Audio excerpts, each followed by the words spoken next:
क्या कर रही हो अम्मा? मैंने मना किया है ना, छोड़ो इसे।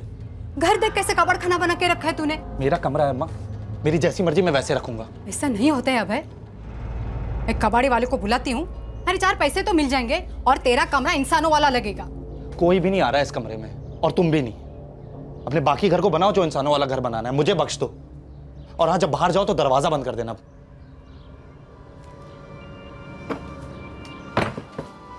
सीरियस? उसके बारे में? यू मैड और व्हाट? नहीं यार, तुझे पसंद है तो तू रख ले। क्यों? मैं क्यों बताऊं? तूने बताया था मुझे लास्ट टाइम। हाँ अदिति, खाना ठंडा हो रहा है। ओके, मम्मा आ गई, I will call you back. Okay mamma, आप दरवाजा नॉक करके भी आ सकते हैं ना।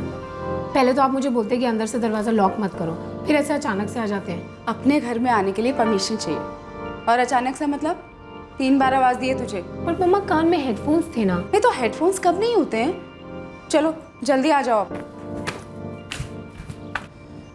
अदिति, वैसे मम्मा सही कह रही है, दोस्ती हमेशा सोच समझ के करनी चाहिए। पापा प्लीज, अब आप मत शुरू हो जाओ प्लीज। अदिति, फ्रैंकली कहूँ ना, तेरे ग्रुप के कुछ लोग मुझे बिल्कुल पसंद नहीं है। मम्मा, मैं आप और पापा की तरह क्लास देख के फ्रेंडशिप नहीं करती हूँ, और वैसे भी मैं 21 साल की हूँ, आई एम फ्री। अदिति, हमने तुम्हें कभी बांध के रखा भी नहीं।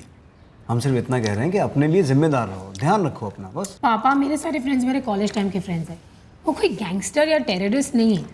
हम भी ये नहीं कह रहे हैं, लेकिन कुछ फ्रेंड्स तेरे बहुत ही वाहियात जोक्स भेजते हैं। I don't like it. हाँ, आपने मेरे मैसेजेस चेक किए? पासवर्ड कहाँ से मिला आपको? दिन के 26 घंटे तू टिक टिक टिक टिक टिक टिक करके मैसेज ही तो करती रहती है। उस दिन जब तू पढ़ रही थी ना, तो तेरे पीछे ही खड़ी थी मैं, तब देख लिया था मैंने। और हाँ, वो जो जोक भेजा था ना, बेहद वाहियात था, और तुम खी करके हंस रही थी। बट मम्मा, इस तरीके से किसी के मैसेजेस पढ़ना गलत नहीं, इलीगल भी है। माओ पे ये सब लागू नहीं होता।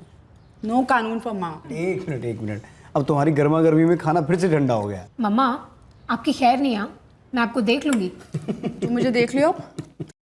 ऐसे ही हंसते मजाक करते हुए अदिति जब अगले दिन अपने घर से निकली, तो उसे रत्ती भर भी अंदाजा नहीं था कि उसके साथ क्या होने जा रहा है। अदिति घर से निकली, रविवार का दिन था, सुबह के 11 बजे थे।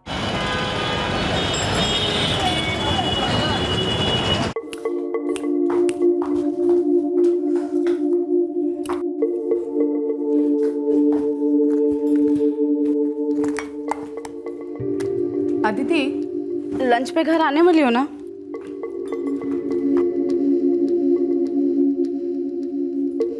अदिति, लंच पे घर आने वाली हो ना? ओह हाँ, नहीं मम्मा, हम लोग पहले शॉपिंग पे जाएंगे, फिर उसके बाद फ्रेंड्स के साथ ही थोड़ा कुछ खा लूंगी, फिर हैंग आउट करेंगे, फिर शाम को आ जाएंगे। ओके ठीक है, लेकिन 3:30 तक आ जाना। तेरे पापा ने कोई मूवी देखने का प्लान बनाया शाम को। ओके, तो 4 बजे तक आ जाऊंगी। अदिति, 3:30 बजे। ओके, 3:30। जाते जाते ना पापा का कोट लॉन्ड्री में देते हुए जाना। ओके। हाँ, और उसको बोलना अच्छे से लॉन्ड्री करेगा। हाँ, सैटरडे को पापा का सेमिनार है। ओके। ये ले बेटा, उसको बोलना वेडनेसडे तक रेडी चाहिए। हाँ अदिति, इसको निकाल काम से, इसको बोलना वेडनेसडे तक रेडी चाहिए। ओह ओके, हाँ bye bye.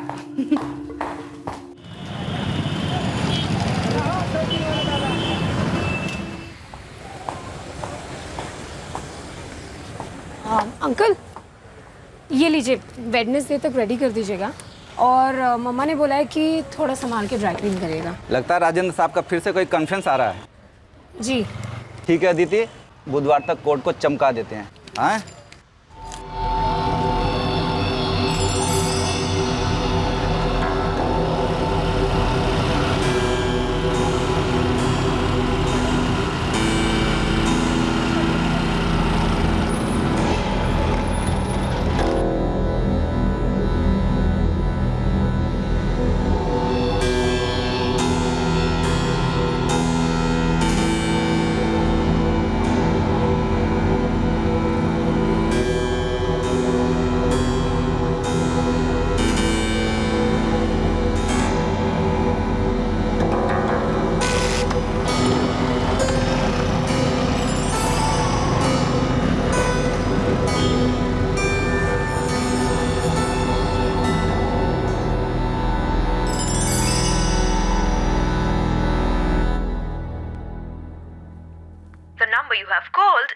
currently switched off.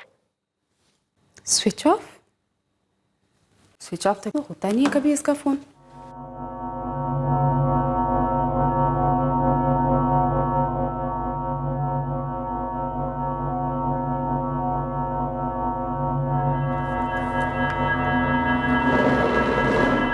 The number you have called is currently switched off. अभी तक स्विच ऑफ है।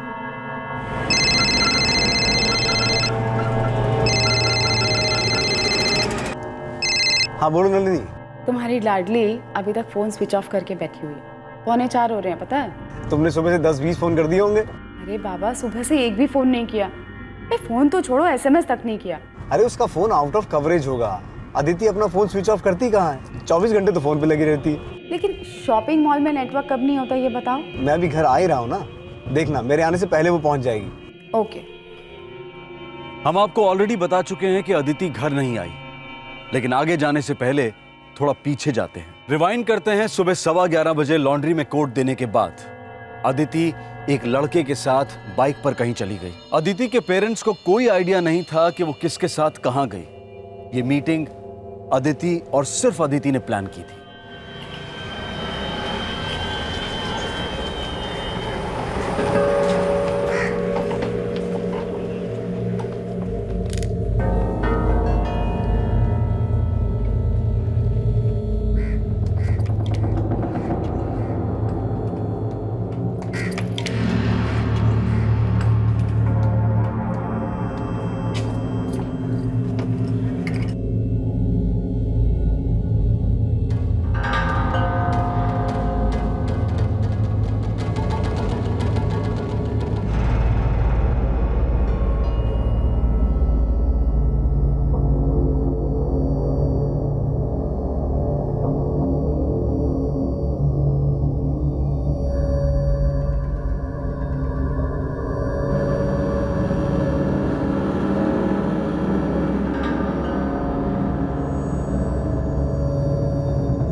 The number you have called is currently switched off.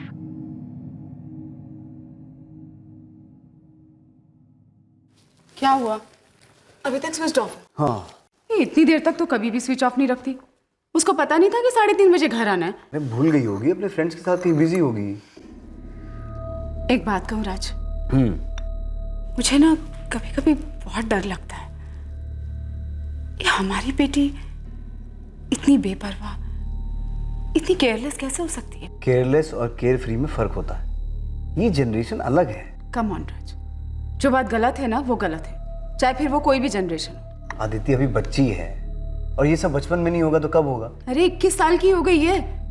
21 साल बच्ची होती है और उसको नहीं पता कि मुझे कितनी टेंशन हो जाती है।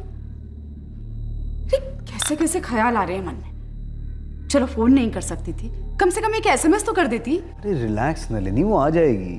तुम चाय पियो। आप ही ने सर पे चढ़ा के रखा है उसको। अब उसका गुस्सा तुम मुझ पर क्यों उतार रही हो? कम ऑन यार, एज ऐसी हो जाता।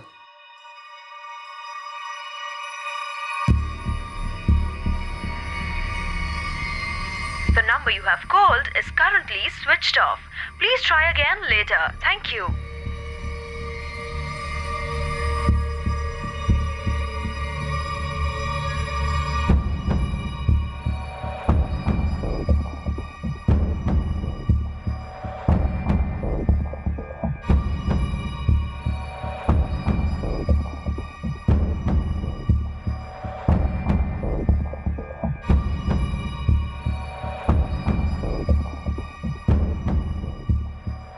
अदिति इतनी देर तक अपना फोन कभी स्विच ऑफ नहीं रखती।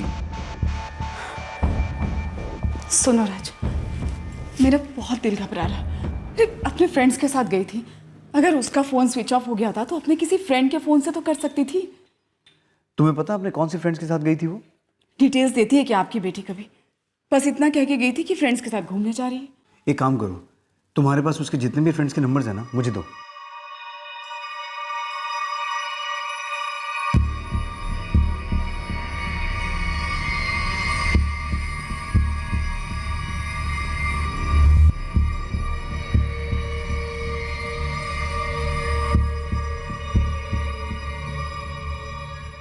सुनो ना, एक बार फिर से ट्राई करो। हाँ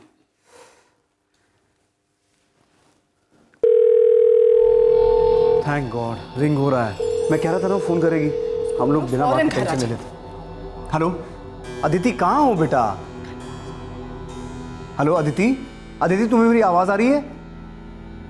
hello Aditi, can you hear me? Hello hello, कौन बोल रहा है? हेलो, तुम कौन हो भाई? अदिति से बात करवाओ मेरी, उसे बोलो उसके पापा का फोन है। अदिति कहाँ है? वो बात नहीं कर सकती। क्यों क्यों बात नहीं कर सकती? मैं उसे हॉस्पिटल ले जा रहा हूँ। हॉस्पिटल? हॉस्पिटल? थोड़ी बीमार है। क्या हुआ क्या उसे? कौन से हॉस्पिटल लेके जा रहे हो? NM civil hospital. लेकिन तुम उसके दोस्त हो, उसके बाकी के दोस्त कहाँ हैं? उसको लग गई। तुम्हारा नाम क्या है? हेलो अरे क्या हो गया? अरे पता नहीं, कोई लड़का था, वो बोल रहा था कि उसको हॉस्पिटल लेके जा रहे हैं। अरे लड़का कौन है जिससे आप बात कर रहे हैं? मुझे नहीं पता, हम चलते हैं। एनएम सिविल हॉस्पिटल बोल रहा था। आओ। चलो जल्दी से।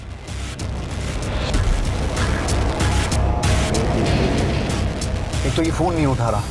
मुझे तो ये समझ में नहीं आ रहा कि वो एनएम हॉस्पिटल क्यों लेके गए उसे। वो तो शॉपिंग मॉल से बहुत दूर नहीं है। अरे सब दोस्त मिलकर हॉस्पिटल के आसपास कहीं गए होंगे, उल्टा सीधा कुछ खा लिया होगा। अब बाकी जो भी है वहां जाकर ही पता चलेगा। लो तुम फोन लगाओ इसको। दो।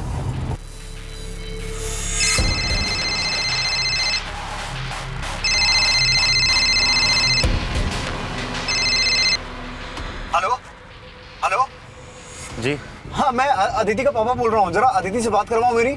जी, हम हॉस्पिटल ही पहुंच रहे हैं। हाँ मैं भी रास्ते में ही हूँ। कि हॉस्पिटल पे ही मिलते हैं। एक काम करो, हॉस्पिटल की एंट्रेंस पे मिलते हैं।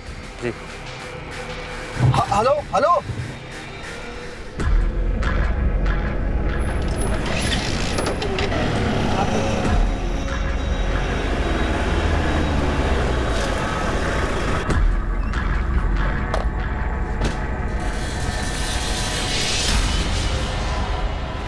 यहाँ तो कोई नजर नहीं आ रहा राज। हेलो, हाँ हाँ हाँ मैं अदिति का फादर। कहाँ तुम लोग? जी अंकल, 5 मिनट में पहुंचने ही वाले हैं। अरे तुम पहुंचे क्यों नहीं अभी तक? अंकल रास्ते में बस पहुंच ही रहे हैं। अच्छा मैं एंट्रेंस पे खड़ा हूँ। अदिति कैसी है? अदिति एकदम ठीक है अंकल, बिल्कुल ठीक है। वो उसको आपके पास ही लेके आ रहे हैं। हेलो हेलो, क्या हुआ राज? वो लड़का कह रहा था कि 5 मिनट में यहाँ पहुंचेंगे। अरे लेकिन उसने कुछ बताया? क्या हुआ, कैसे हुआ? वो ठीक है कि नहीं अदिति? उस लड़के ने अपना नाम तक नहीं बताया। नलिनी मुझे कुछ ठीक नहीं लग रहा।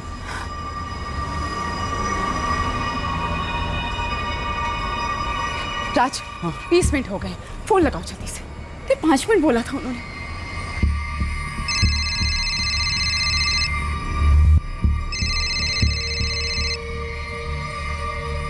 जी अंकल जी। अरे क्या कर रहे हो तुम लोग? 5 मिनट में यहाँ हॉस्पिटल पहुंचने वाले थे, कहाँ हो तुम? वो हम अदिति को आपके घर की तरफ ही लेकर आ रहे हैं। वो कह रही थी कि उसे ठीक लग रहा है तो घर ले चलें। क्या?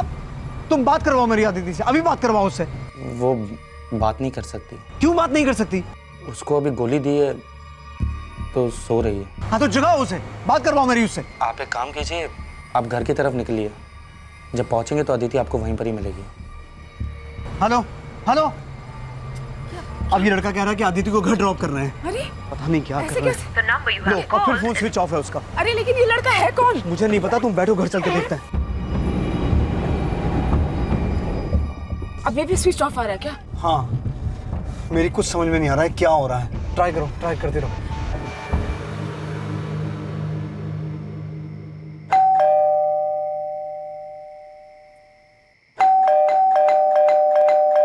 आज आप अपनी चाबी से खोलो ना, सो रही होगी, तबीयत ठीक नहीं है उसकी।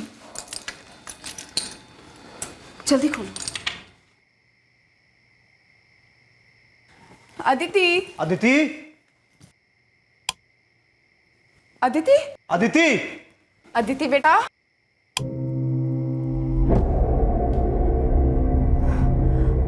यहाँ भी नहीं। अदिति, हाँ क्या अंदर तो नहीं है? यहाँ भी नहीं है। हो सकता है वो यहाँ पहुंचे ही ना हो। आप फोन लगाइए दोबारा से, जल्दी लगाइए। The number you have called is currently switched off. Switch off. Raj, मेरा बहुत दिल घबरा रहा है। मुझे पता नहीं क्यों ऐसा लग रहा है कि हमारी अदिति के साथ कुछ बहुत बुरा हो रहा है। कुछ बहुत बुरा हो गया अदिति के साथ रहा।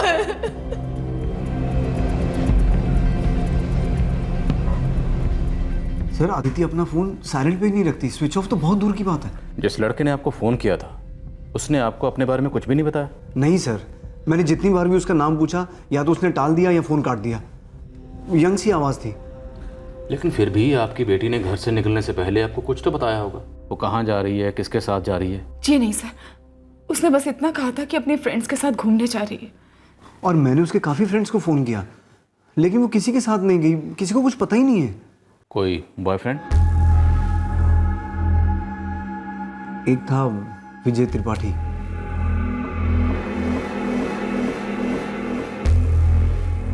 लेकिन 2 साल पहले उनका ब्रेकअप हो गया था। नलिनी जी, आप कह रही थी कि अदिति अपने पापा का कोट लॉन्ड्री में देकर जाने वाली थी। जी। तो आप लोगों ने लॉन्ड्री वाले से चेक किया? जी नहीं। पांडे, अदिति का फ़ोन ट्रैकिंग पे डालो, क्राइम ब्रांच की मदद लो और कहो कि सेल फोन की दिन भर की ट्रैक रिपोर्ट तुरंत चाहिए। Yes sir. हमें आपकी बेटी की एक तस्वीर चाहिए और बाकी डिटेल्स। और फिक्र मत कीजिए, हम सर्च ऑपरेशन तुरंत लॉन्च करेंगे। 21 साल की इकलौती बेटी दिन भर घर नहीं लौटती, रात भर घर नहीं लौटती और कोई लड़का इन्वॉल्व था जिसने अदिति के फोन से उन्हें गुमराह किया था। ऐसे में मिस्टर एंड मिसेस पाठक से नींद काफी दूर थी और सुबह उससे भी दूर। उस रात को कानपुर पुलिस स्टेशन ने अदिति की तस्वीर और बाकी डिटेल्स शहर के सभी पुलिस स्टेशन में भिजवा दी। दूसरे दिन से तहकीकात शुरू हुई। सर, कांस्टेबल सुशील ने एनएम सिविल हॉस्पिटल के एंट्री रजिस्टर में 4 बार चेक किया है, लेकिन अदिति नाम की कोई लड़की एडमिट नहीं है। हो सकता है किसी और नाम से एडमिट हुई। हॉस्पिटल स्टाफ को उसका फोटो दिखाया गया सर, लेकिन किसी ने भी उसे नहीं पहचाना। मतलब मिस्टर और मिसेस पाठक से बात करने वालों के इरादों में खोट है, या फिर उनकी लड़की अदिति के इरादों में खोट आ गई है जो उस लड़के से बात करा रही है। हाँ साहब, अदिति आई थी मेरे पास। वो राजेंद्र साहब का कोट ड्राई क्लीन के लिए दिया और चली गई। यहाँ से फिर कहाँ चली गई? पता नहीं साहब। वो अकेली थी या उसके साथ कोई और भी था? अकेली थी साहब।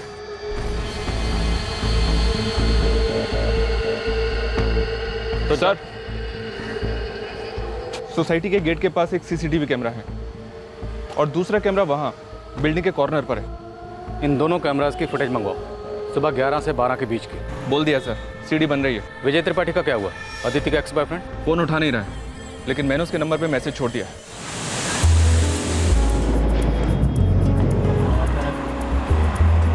जी, मुझे इस नंबर से एक मिस्ड कॉल आया है और एक मैसेज भी।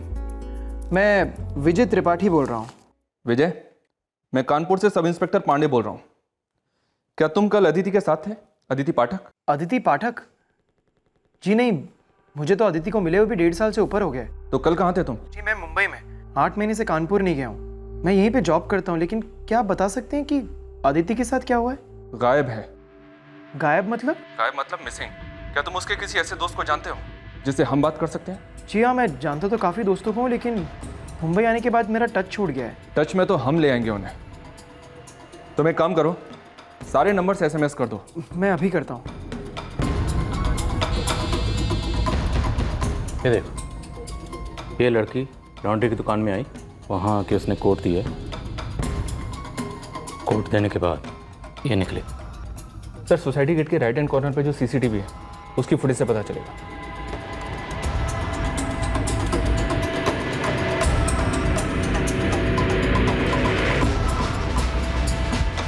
ये लड़की लॉन्ड्री की दुकान पे आई तो अकेली थी, लेकिन किसी लड़के के साथ बाइक पे बैठ के जा रही। कदकाठी से तो यंग सा लगता है सर, उसका हम उम्र ही होगा। लेकिन बाइक का नंबर क्लियर नहीं है सर। लेकिन बाइक की हेडलाइट के ऊपर एक स्टिकर लगा हुआ है।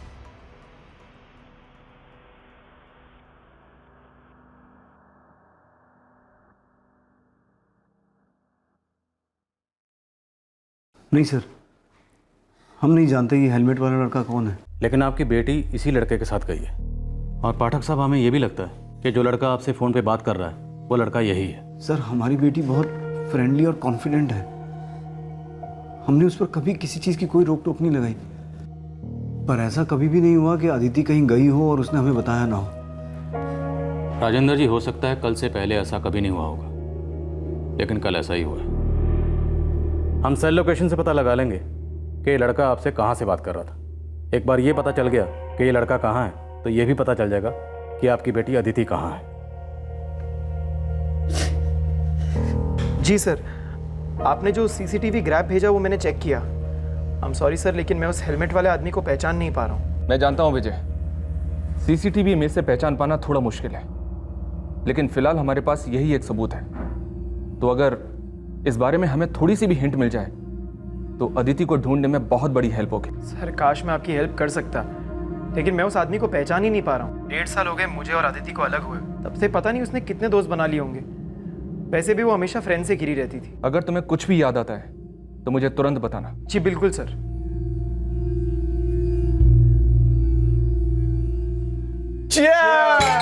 विजय के लिए, जो मुंबई जाके खूब सारे पैसे कमाने वाला है और आज का बिल भी भरने वाला है। मुंबई जाकर तुम हम सबको भूल मत जाना, स्पेशली अदिति को। रचना, तुम सब मिलकर ना मुझे विलन बना, और अगर पता चला उल्टा हुआ तो मैं वहां मुंबई गया और यहाँ अदिति को कोई और मिल गया तो? ऑफ कोर्स, वो तो मिलना ही है, नहीं?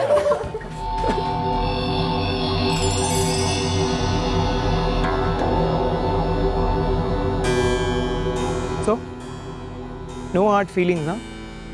Nope. हार्ड फीलिंग्स का क्या, चार डालूं मैं? वैसे यार अपने रिलेशनशिप का एक छोटा सा रिकैप तो बनता है। जैसे कि हाँ, अचानक 1 साल पहले विजय त्रिपाठी की गर्लफ्रेंड ऑस्ट्रेलिया जाके शादी करके सेटल हो जाती है और फिर उसकी लाइफ में आती है एक हॉट एंड सेक्सी लड़की यानी कि अदिति पाठक। दोनों के बीच में एक घमासान अफेयर शुरू होता है, दोनों बहुत सारी मस्तियां करते हैं और फिर अचानक कहानी में एक नया मोड़ आता है।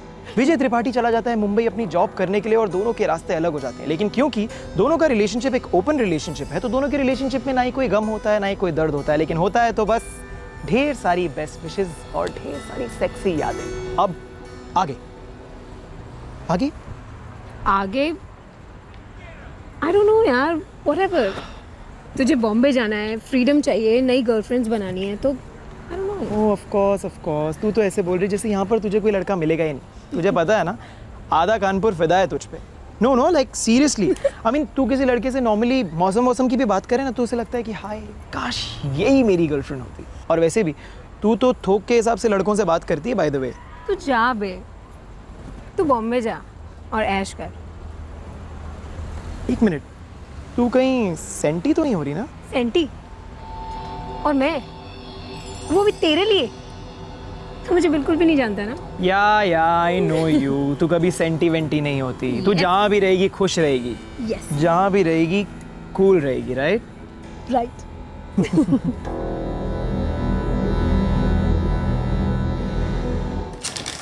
सर, क्राइम ब्रांच ने अदिति का सेल लोकेशन और कॉल रिकॉर्ड्स भेजे हैं। क्या लोकेशन थी अदिति के फ़ोन की? लोकेशन 1 अदिति का घर, उसके बाद अंजुमन चौक जहाँ वो लॉन्ड्री की शॉप है, फिर गंगानगर, उसके बाद कानपुर लखनऊ हाईवे, फिर वापस गंगानगर। हो सकता है गंगानगर में उसका कोई दोस्त रहता हो, या ये भी हो सकता है कि वो बाइक सवार गंगानगर का ही रहने वाला हो। सर, दिन भर में अदिति के नंबर से कई सारे नंबर्स पे कॉल किए गए, लगता है सभी उसके दोस्त हैं। सभी को थाने बुलाओ।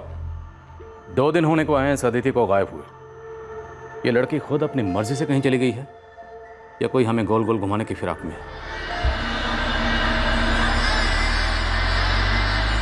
किसी गुमशुदा बच्चे के लौटने का इंतजार एक खंजर की तरह होता है जो एक तरफ यादों को चीरता है और दूसरी तरफ भविष्य के भी खौफनाक टुकड़े कर देता है। अदिति के माँ बाप ना चाहते हुए भी इन मायूस ख्यालों के दलदल में धंसते जा रहे थे।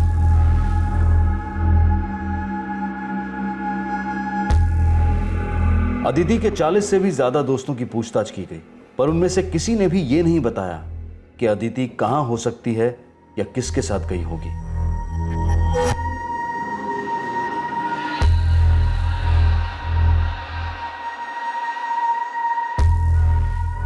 बस एक लड़का था जो जानता था कि अदिति कहां थी और किस हाल में थी, पर उस तक पुलिस अब तक पहुंच नहीं पाई थी।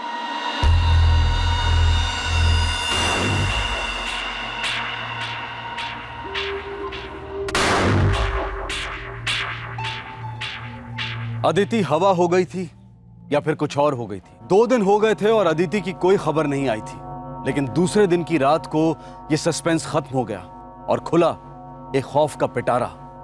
कुछ ऐसा सामने आया जो अविश्वसनीय था, शॉकिंग था।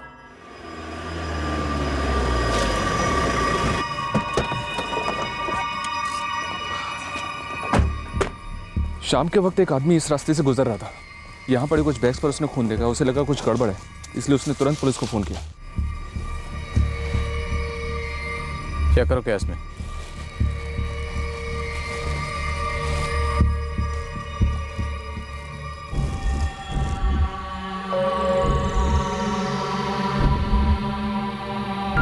साहब, सब बॉडी पार्ट्स है, पर सर नहीं।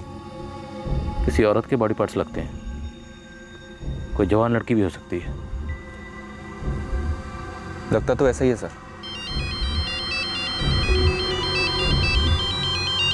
हेलो सर, हनुमान चौक से कॉल आया था। किसी ने देखा कि कुत्ते पॉलिथीन में लिपटी हुई किसी चीज़ के लिए लड़ रहे थे। एक टीम थी वहाँ पे, उन्हें पता चला किसी का कटा हुआ सर है, एक लड़की का सर है सर। ठीक है, हो सकता है सर ये बॉडी और वो सिर दोनों एक ही लड़की के हों। चलो चलते हैं। इन बॉडी पार्ट्स को हॉस्पिटल भिजवा दो।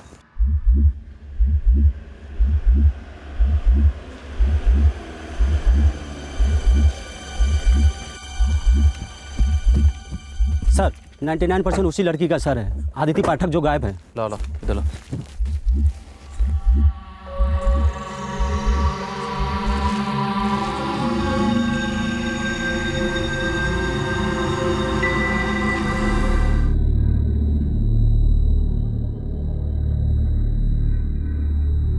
सीसीटीवी फुटेज में बाइक के नंबर प्लेट के सिर्फ UPJ ये अक्षर दिखाई दे रहे थे। कानपुर शहर में UPJ इन 3 अक्षरों वाली सभी बाइक्स की लिस्ट बनाई गई और उन सभी के मालिकों से पूछताछ हुई।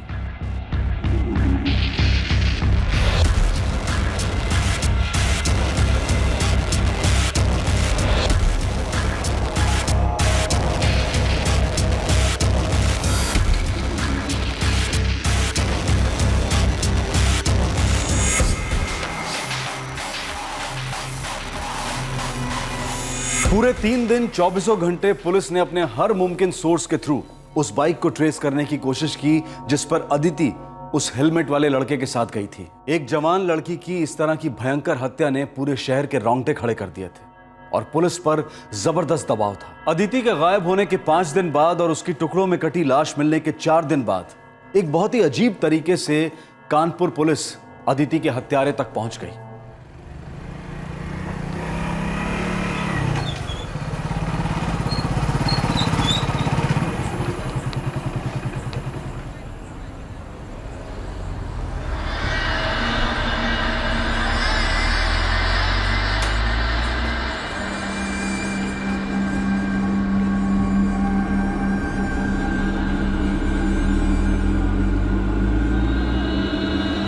वो स्टिकर है बाइक पर? नहीं सर, बाइक पे स्टिकर तो नहीं है, लेकिन UPJ लिखा हुआ है और बाइक बिल्कुल वैसी है, तो मुझे लगा कि पूछताछ कर लेनी चाहिए।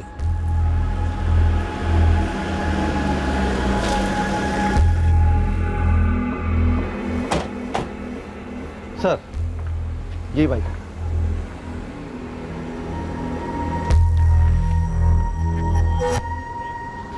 सर काफी मिलती जुलती है। बाइक यहाँ खड़ी है तो इसका मालिक भी घर पे ही होगा।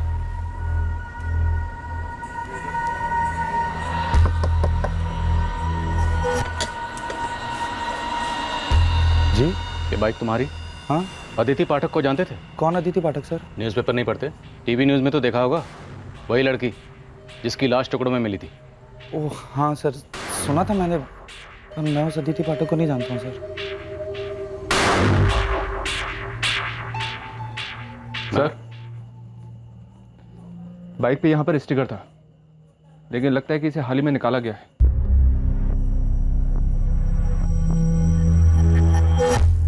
नाम क्या तुम्हारा? अभय। अभय क्या? अभय वर्मा सर। तुम्हारी बाइक पे यहाँ एक स्टिकर था, कहाँ है वो स्टिकर? सर मैं आपको पहले ही बोल चुका हूँ सर, मैं किसी अदिति पाठक को नहीं जानता, ना ही मैं कभी उससे मिला हूँ, ना कभी देखा, ना कुछ। ये स्टिकर कैसे निकला मुझे नहीं पता सर। अरे सर हद है, आप अंदर का घुसे चले जा रहे सर। पुलिस वाले तो क्या हो गया, आप लोग अंदर नहीं घुस सकते ऐसे। सर मैं आपको बोल चुका हूं मैं किसी अदिति पाठक को नहीं जानता। अरे छोड़ो सर प्लीज मुझे। सर ऐसे, सर वो मेरा सामान है घर का, आप ऐसे थोड़ी बिगाड़ सकते हो उसको। अरे सर मेरी बात तो सुनिए सर। रुकिए सर, उसको खराब कर देंगे सर सब कुछ। आप मेरा सर, मेरी किताबें तो छोड़ दीजिए सर, वो मेरे पढ़ाई की किताबें सर। अरे सर, सर क्या कर रहे हो? उसको देखिए सर, वो गिर जाएगा सर वहां पे सब। सर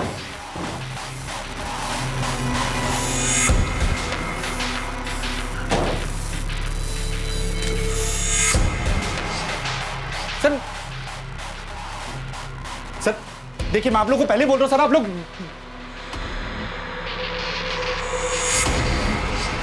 महेश। जी सर।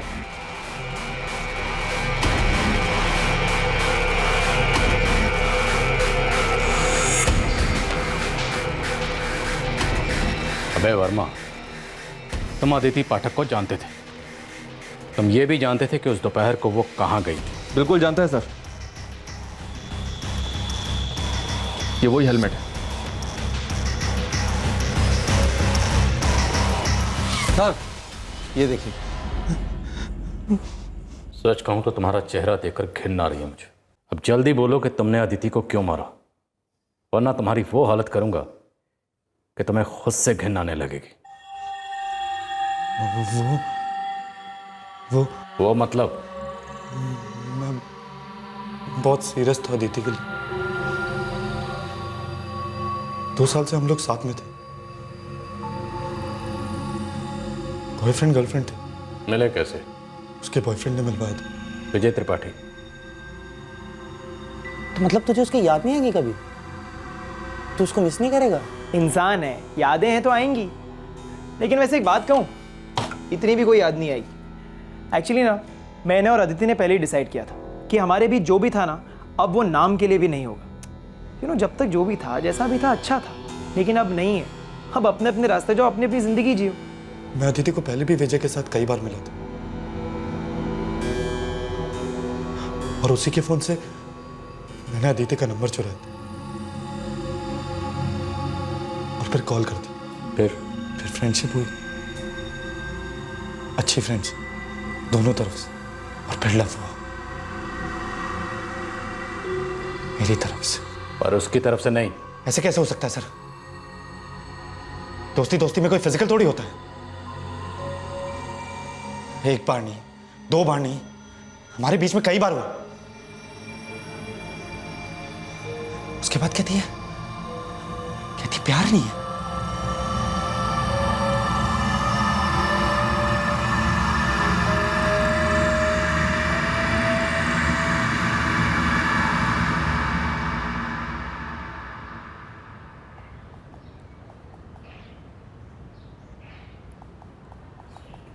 अदिति, ये ऐसी कैसी चैटिंग कर रही हो तुम? ऐसी चैटिंग कैसी होती है? ऐसी मतलब ये अडल्ट चैट, ये वल्गर जोक्स और ये nonveg jokes. What? Dude, relax, okay? जब मेरे मॉम डैड कूल है इन सब जोक्स से, तो तुम्हें क्या प्रॉब्लम हो रही है? ये फेयर नहीं है अदिति।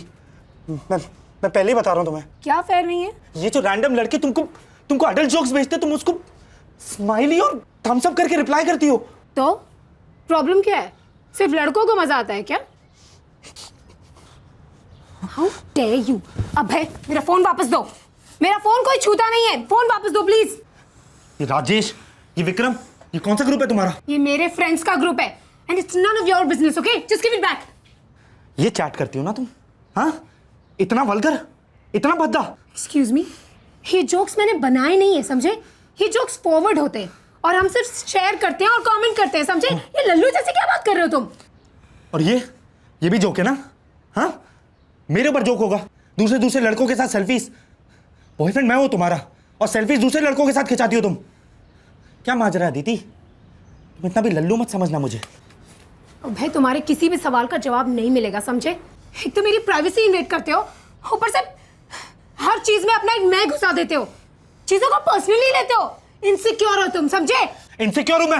हाँ, तो उसका मतलब मैं तुम्हारा बॉयफ्रेंड नहीं हूं? बॉयफ्रेंड ठीक से बने नहीं हो, समझे? और पतियों जैसा बिहेव कर रहे हो। बॉयफ्रेंड भी ठीक से बने नहीं हो का क्या मतलब है अदिति? हाँ, 20 मिनट पहले हम दोनों यहाँ क्या कर रहे थे? हमारे बीच में कोई रिश्ता नहीं है। प्लीज ये फिल्मी डायलॉग्स मत मारो कि इस रिश्ते का नाम क्या है और ये सब। मैंने तुम्हें पहले ही बोला था कि मुझे सीरियस नहीं होना है, ओके? बस इतना समझ लो कि मैं तुम्हारे साथ एंजॉय करती हूँ और तुम भी करो। तुम आम खाओ ना यार, पेड़ क्या गिन रहे हो? अदिति, मैं तुम्हारे लिए बहुत सीरियस हूँ। I really love you Aditi. Please यार, मैंने तुम्हें फर्स्ट डेट पे ही बोला था कि मुझे सीरियस होना ही नहीं है, समझे? मैं सीरियस नहीं होना चाहती, मैं उस टाइप की हूं ही नहीं। और अगर मुझे सीरियस होना भी है तो तुम्हारे साथ। कम मेरे फोन में उसका नाम कुमार के नाम से सेव था और उसके फोन में मैं मनीष। वो मुझे दुनिया से छुपाती थी। जब दिल किया फोन किया, आ गई। हम फिजिकल होते, फिर वो चले जाते। प्यार का नाम तक नहीं लेती थी। उस दिन भी उसी ने फोन किया था? खुद आई थी? जी नहीं, जब से उसकी माँ ने उसको मना किया था तब से हम फोन पे नहीं बात करते थे। सिर्फ चैट पर ही मैसेज से बात होती थी, जो भी होती थी। उस दिन भी मैंने उसको चैट पर ही मैसेज करके बुलवाया था, उसको पिक भी किया था। मुझे हमारे बारे में बात करनी थी, हमारे फ्यूचर के बारे में, हमारी लाइफ के बारे में। लाइफ के बारे में बात करनी थी और उसकी लाइफ ही ले ली। लेकिन मेरा उसको मारने का कोई इरादा नहीं था। मैं तो उसे प्यार करता था।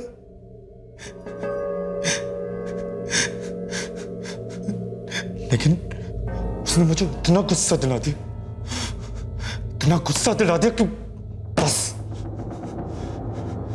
मैंने उसे मार ही दिया। और उसके माँ बाप को पागलों की तरह यहां से वहां जो घुमाया, कोई इरादा नहीं था, कोई प्लानिंग नहीं थी, कोई इरादा नहीं था, कोई सोच नहीं थी, बस सब ऐसे ही हो गया गुस्से में। नहीं सर, मैं डर गया था, मैं बहुत डर गया था कि अब क्या करूं, उसकी बॉडी का क्या करूं। इसलिए मैं झूठ पे झूठ बोल रहा था, फोन काटे जा रहा था। उसकी बॉडी को कहां काटा?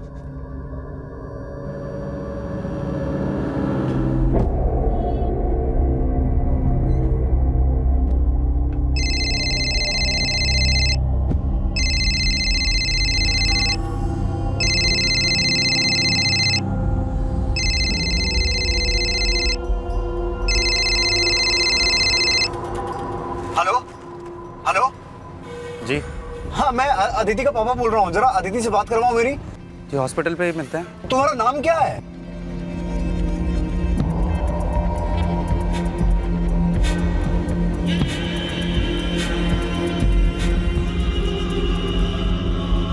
जब तुमने उसे काटना शुरू किया तो वो जिंदा थी। सर मुझे मालूम नहीं था पहले,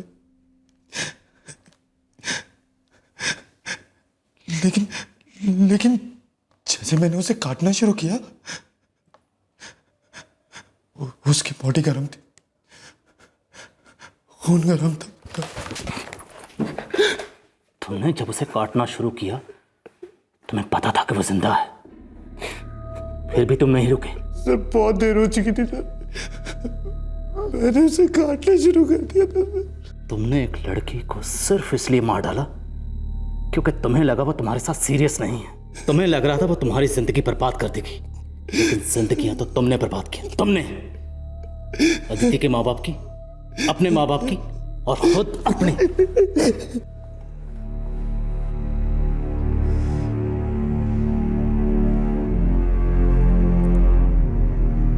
क्या नाम बताया आपने? जी, अभय वर्मा।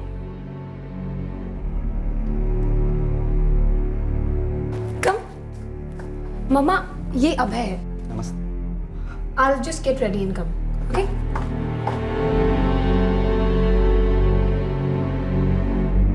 मैंने अदिति से कहा भी था, वो लड़का मुझे ठीक नहीं लगा। इसलिए उन दोनों ने एक दूसरे के नंबर अलग अलग नाम से सेव किए थे ताकि आपको शक ना हो। उस लड़के ने मेरी बेटी को सिर्फ इसलिए मार दिया कि वो उसको लेकर सीरियस नहीं थी। जी, उस लड़के का तो यही कहना है। उसका कहना है कि उसे इस बात से चिढ़ थी कि अदिति अपने दूसरे मेल फ्रेंड्स के साथ फ़ोन पर अडल्ट जोक शेयर करती थी और उसे अदिति की दूसरे लड़कों के साथ दोस्ती पसंद नहीं थी। मुझे भी ये बात पसंद नहीं थी, कई बार समझाया था उसको। नलिनी जी, आप उसकी माँ हैं, आपके मन में फिक्र थी, लेकिन उस लड़के के मन में जलन। दोनों में ज़मीन आसमान का फर्क है। जानती हमारी हो। मैंने उसे पूरी आजादी दी थी ताकि अपनी जिंदगी खुल के जिए। वो इतना चाहते थे अपना ध्यान रखे। पाठक साहब, आपके इरादे नेक थे, और वैसे भी बच्चों को आजकल थोड़ी आज़ादी और पर्सनल स्पेस देना ज़रूरी है। आपने वही किया, और आपकी बेटी ने भी उस आज़ादी का कोई गलत फ़ायदा नहीं उठाया। हाँ, वो अपनी ज़िंदगी अपने तरीके से जीना चाहती थी, वो किसी से कोई झूठा वादा नहीं करना चाहती थी, लेकिन ऐसा करके वो किसी का कोई नुकसान नहीं कर रही थी। शायद अदिति को इतना बेपरवाह, इतना केयरलेस नहीं होना चाहिए था। नहीं लल्ली जी, मैं ऐसा नहीं मानता। देखिए, गलती अदिति की नहीं है, गलती उस अभय वर्मा की है, जिसने अपनी जलन मिटाने के लिए जुर्म का सहारा लिया, संगीन जुर्म का। हाँ, मैं इतना ज़रूर कहूँगा कि अदिति को अभय वर्मा की तरफ से थोड़ा केयरफुल होना चाहिए था।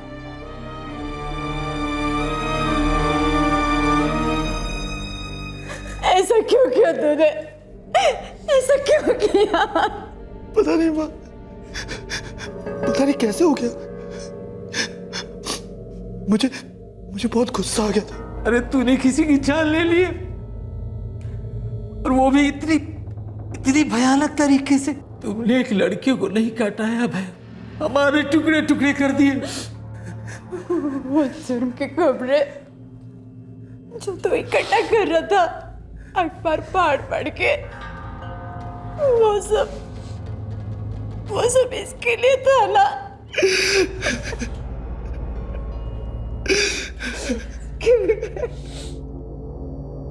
जिस दिन अभय ने अदिति का कत्ल किया था, उस शाम को वो अपने एक दोस्त को शराब पीने ले गया था। पुलिस ने उससे पूछताछ की तो उसने पुलिस को बताया कि उसे उस कत्ल के बारे में कुछ मालूम नहीं था। अभय ने कोई जिक्र नहीं किया, और ना ही अभय के बर्ताव में कोई फर्क था। अभय पर आईपीसी की धारा 302 के तहत हत्या के लिए और धारा 201 के तहत सबूत मिटाने के चार्जेस लगाए गए हैं। इस वक्त उसे जुडिशियल कस्टडी में भेज दिया गया है, और इस केस में चार्जशीट फाइल हो चुकी है। हमारे समाज में अक्सर जब किसी औरत के साथ कोई संगीन जुर्म होता है तो उसके चरित्र पर सवालिया निशान लगाए जाते हैं। उसके आचरण, उसके कपड़े, उसका दौड़ना, उसका हंसना, खाना पीना, खेलना, जीना, हर चीज पर टिप्पणियां होनी शुरू हो जाती हैं। ऐसा करना ना सिर्फ आधे जन सामान्य की बहुत बड़ी तौहीन है, बल्कि पूरे जन सामान्य को सदियों पीछे ले जाता है। असल में समाज के माइक्रोस्कोप के नीचे उसे लाना चाहिए जो औरतों के प्रति संगीन जुर्म करता है। स्त्री पुरुष के रिश्तों में जलन, पॉजेसिवनेस, इनसिक्योरिटी, ये स्वाभाविक इमोशंस हैं, लेकिन इनसे निपटने के लिए जुर्म का सहारा लेने की प्रवृत्ति को सख्ती से रोकने की जरूरत है। बेहद दुख की बात है कि एक जवान लड़की को इस तरह अपनी जान गंवानी पड़ी। उसे प्यार से बड़ा करने वाले माँ बाप कैसे भर पाएंगे इस जख्म को, इस खालीपन को? क्या अदिति को दी गई आजादी कुछ ज्यादा थी? कतई नहीं। एक लड़की की व्यक्तिगत आजादी, मर्जी, फैसला लेने की ताकत एक विकृत, संकुचित दिमाग के डर से कैसे तय हो सकती है? क्या यह अन्याय नहीं है सारी औरत जात के प्रति? इस शुक्रवार, शनिवार और रविवार हम पेश कर रहे हैं गुजरात और महाराष्ट्र के केसेस हैं 2 बच्चियों के। एक की जंग थी इस दुनिया में आने के लिए, और दूसरी की जंग थी इस दुनिया में रहने के लिए। दोनों बच्चियां इतनी मासूम थीं कि उनके कोमल मन ये समझने की उम्र में भी नहीं थे कि बेदर्द दुनिया कितनी गिर सकती। इस बार लड़का होना ही चाहिए। जब दहेज देने की बात आएगी ना तो कमर टूट जाएगी। जानते नहीं ये गैर कानूनी है। इस प्रॉब्लम का इलाज है मेरे पास। तो आज का केस आस्था की दास्तां।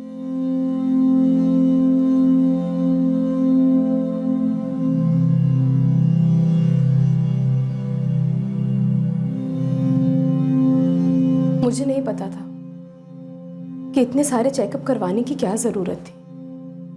हमारे डॉक्टर ने भी कहा था कि सब कुछ ठीक है, पर मेरे पति जयेश वो नहीं माने। जिद करके अलग अलग डॉक्टर के पास ले जाते रहे, पता नहीं क्यों। डॉक्टर पारिक ने पिछली 2 डिलीवरी करवाई है मेरी, और इस बार भी उन्होंने कहा कि सब कुछ ठीक है। फिर हम दूसरे डॉक्टर के पास क्यों जा रहे हैं? दूसरे डॉक्टर के पास जाने में हर्ज भी क्या है? हाँ, और जो कर रहा हूँ तुम दोनों की भलाई के लिए ही तो कर रहा हूँ।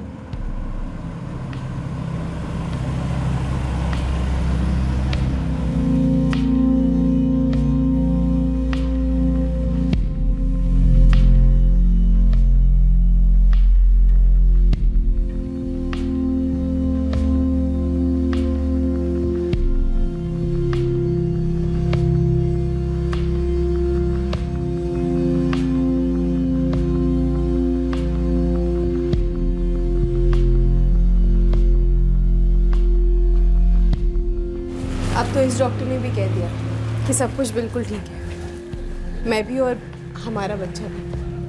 अब तो आपको तसल्ली हो गई ना?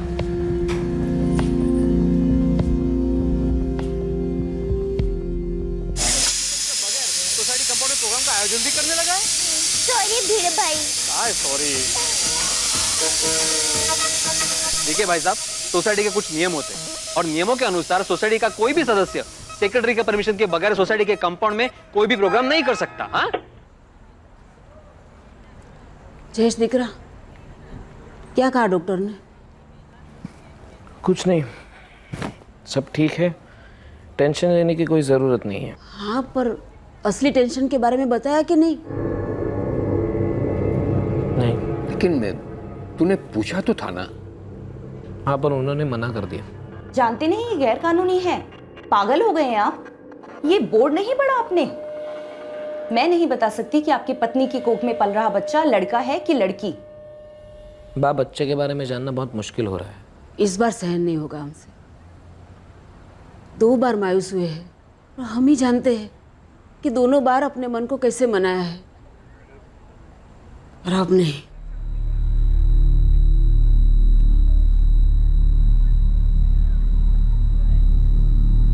ये वजह थी उनकी परेशानी की। 2 बेटियां।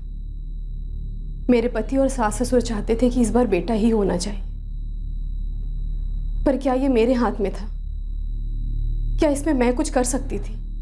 देखने सुनने में यह विचारधारा कितनी ही पिछड़ी और संकुचित क्यों न लगे, लेकिन निराशाजनक सच्चाई तो यही है कि आज भी यह दकियानूसी सोच लोगों के दिमाग में घर बनाए बैठी है। अफसोस की बात तो यह है कि आस्था का पति जयेश भी अपने माँ बाप की इस अनुचित ख्वाहिश को जायज मानकर उसी रूढ़िवादी सोच की बेड़ियों से बंध गया था और अपनी पत्नी से उस चीज की मांग कर रहा था जिसे पूरा कर पाना दरअसल आस्था के हाथ में था ही नहीं। मैंने कही दऊं छू, इस बार लड़का ही होना चाहिए। ये क्या कह रहे हैं आप? क्या कहूं? इस बार नहीं चलेगा, इस बार लड़का होना ही चाहिए। अरे पर इसमें मैं क्या कर सकती हूँ? और डॉक्टर्स भी कहते हैं कि बच्चे का लड़का या लड़की होना औरत पर नहीं आदमी पर निर्भर करता है। तू मुझे विज्ञान मत सिखाया, जो करना है कर। हाँ, घर को कुलदीपक देना औरत की जिम्मेदारी होती। 8 साल से आस लगाए बैठे हैं मेरे बापू जी। 2 बार उन्होंने कुछ नहीं कहा है, लेकिन इस बार उनका पोता पाने का सपना पूरा होना ही चाहिए। समझ तू इस बात को।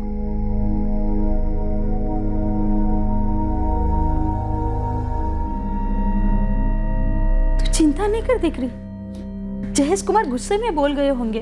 अगर इस बार भी लड़की हुई ना तो देखना, किंजल और हेतल की तरह उसे भी अपना लेंगे। और बेटी, इच्छा तो सभी की होती है ना बेटा पाने की। ये सब तो किस्मत की बातें हैं। पर बा, जयेश अब पहले जैसे नहीं रहे, वो बदल गए। और अगर इस बार भी बेटी हुई ना तो पता नहीं क्या होगा। आस्था, तू रो मत। बात ठीक कह रही है। देख, अगर ऐसा कुछ हुआ ना तो जयेश कुमार तुझे कुछ नहीं कहेंगे। लड़की भी हुई तो उसे अपना लेंगे। आखिर होगी तो उनकी अपनी ही बेटी।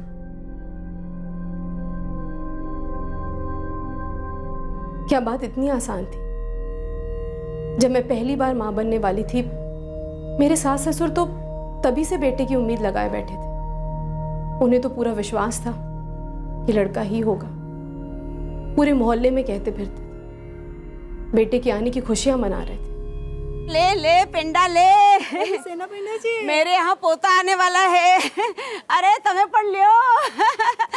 अरे शारदा, ले ले आ पेंडा खा। अरे कई खुशी मचित्रा। अरे मैं दादी बनने वाली हूँ, मेरे यहाँ पोता आने वाला है। पर आस्था की डिलीवरी को तो भी टाइम है ना, अभी तो 1 महीना बाकी है। तो अभी से पेड़े क्यों बांट रही है? मुझे अभी से पता है कि लड़का ही होगा, और तू फिक्र मत कर, पोते के आने के बाद भी तुझे पेड़े खिलाऊंगी। तू खा और सबको खिला घर में। हाँ, मैं बाकी सबको बांट के आती हूँ। पर फिर भी उन्होंने मेरी बेटी को अपना लिया, शायद इस उम्मीद में कि अगली बार लड़का ही होगा।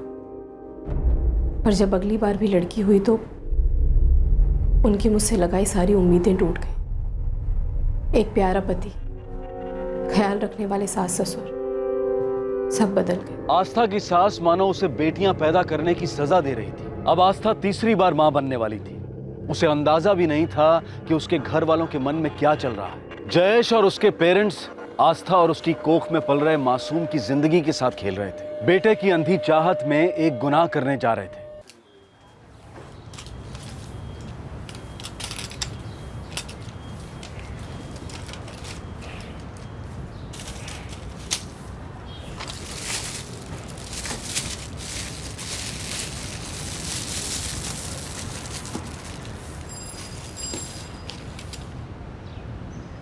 क्या हुआ जयेश भाई, इतने टेंशन में क्यों लग रहे हो? क्या कहूँ धीरज, आस्था प्रेग्नेंट है। तो इसमें टेंशन वाली कौन सी बात है? वैसे भी आप तो अनुभवी हो, पहली बार थोड़ी ना है। पिछली दोनों बार सब ठीक हुआ था ना, इस बार भी वैसा ही होगा। नहीं नहीं, इस बार वैसा नहीं होना चाहिए। मतलब मैं समझा नहीं जयेश भाई। अब समझ में आई बात, पहले बताना चाहिए था ना। आपकी इस प्रॉब्लम का इलाज है मेरे पास। क्या? एक डॉक्टर है गिरीश मिस्त्री नाम का, बहुत ही समझदार आदमी, आप जैसों की प्रॉब्लम बहुत अच्छे से समझता है। एक नया मैटरनिटी होम खुला है, वीएस मैटरनिटी होम, वहाँ पे डॉक्टर है वो। आप वहाँ जाके उससे मिलो, आपकी सारी टेंशन खत्म हो जाए।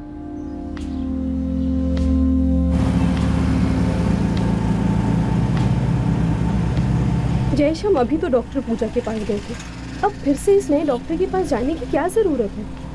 अरे मैंने सुना है बहुत अनुभवी डॉक्टर है ये, बड़ा ही एडवांस मैटरनिटी होम है इनका। और तुम क्यों टेंशन ले रही हो? मैं जो भी कर रहा हूँ तुम्हारी और बच्चे की भलाई के लिए ही तो कर रहा हूँ।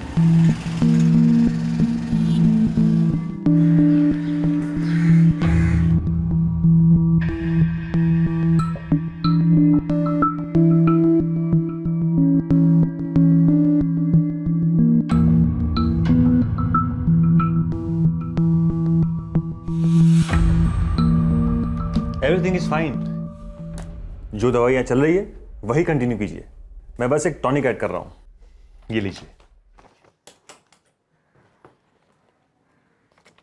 डॉक्टर, हमें पहले से ही 2 बेटियां हैं, तो इस बार हमें बेटा चाहिए। तो लड़का होगा ना? अरे लड़का हो या लड़की, ज़रूरी तो यह है कि बच्चा स्वस्थ और तंदुरुस्त हो, वजन सही रहे और माँ की सेहत अच्छी रहे। प्रेगनेंसी को 4 महीने हो चुके हैं, मतलब सोनोग्राफी में तो सब साफ साफ दिखाई देता होगा ना? हाँ हाँ बिल्कुल, मैंने आपकी वाइफ को दिखाया भी। बच्चे के हाथ पैर, उसके मूवमेंट्स सब कुछ अच्छे हैं। मतलब आप तो सब जानते हैं। देखिए ऐसा है कि हम सब कुछ तो नहीं जानते, बस अपना काम जरूर जानते हैं। मैंने आपके बारे में बहुत सुना है, और ये भी सुना है कि आप हम जैसों की सिचुएशन समझते हैं और मदद भी करते हैं, इसीलिए मैं आपके पास आया हूँ। अच्छा, वो क्या है ना कि हमारा क्लिनिक अभी नया है और ज़्यादातर पेशेंट्स रेफरेंस से ही आते हैं। अच्छा, वो मुझे राउंड पे भी जाना था, अगर आपको कुछ और पूछना है तो आप पूछ सकते हैं। धीरज, तू तो कह रहा था बड़ा समझदार आदमी है, तो मेरी बात समझ ही नहीं रहा था वो। पता तो चला नहीं लड़का या लड़की, विजिट का खर्चा हुआ वो अलग, तो ऊपर से ये आस्था भी रास्ते में सवाल पे सवाल किए जा रही थी। भाभी के सामने पूछा आपने? हाँ तो? हाँ जयेश, अरे भाभी के सामने थोड़ी बताएगा वो, ये सब गैर कानूनी काम है, छिपा के करने पड़ते हैं। आप एक काम करो, अकेले में जाके बात करो। क्या समझा आपने मुझे? आपकी हिम्मत कैसे हुई ये सब कहने की? Sorry doctor. क्या सॉरी? आप फार्मेसी पढ़े हो, केमिस्ट की नौकरी करते हो, आपको इतना नहीं पता कि ये काम इलीगल है? पता है डॉक्टर, लेकिन मेरी भी मजबूरी है, और मुझसे किसी ने कहा कि आप मदद कर सकते हैं। किसने कहा ये सब आपसे? मुझे अफसोस होता है मिस्टर जयेश, जब आप जैसे पढ़े लिखे लोग इस तरह की बातें करते हैं।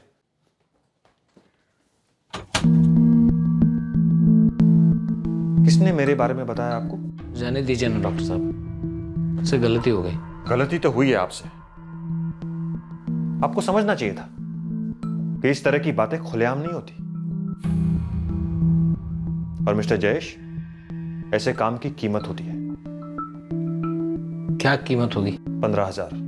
15,000 ले आइए, मैं बता दूंगा आपकी पत्नी के पेट में बेटी पल रही है या बेटा।